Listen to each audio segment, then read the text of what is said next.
I don't feel anything during the treatment. Treatment is very well for me and I'm very comfortable and relaxed.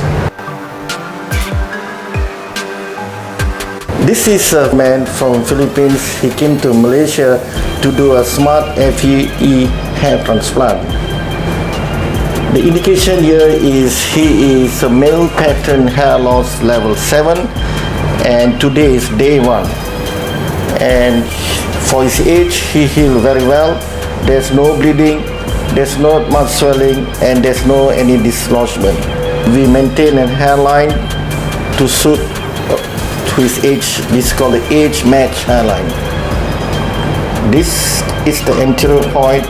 From here to here is about 8.5 centimeter, and we frame the face with a good hairline, a matured hairline, so that he look natural for his age, and we create a irregularity here. Around here we increase the density.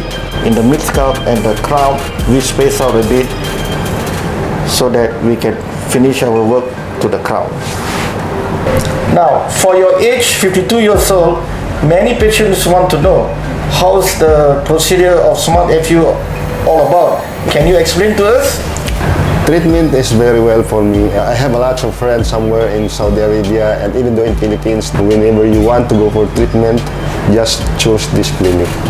I 100% I can guarantee you that you are all safe, same as me. Thank you very much for GLOJAS, for all the staffs as well as Dr. Dato, and they did everything for me well.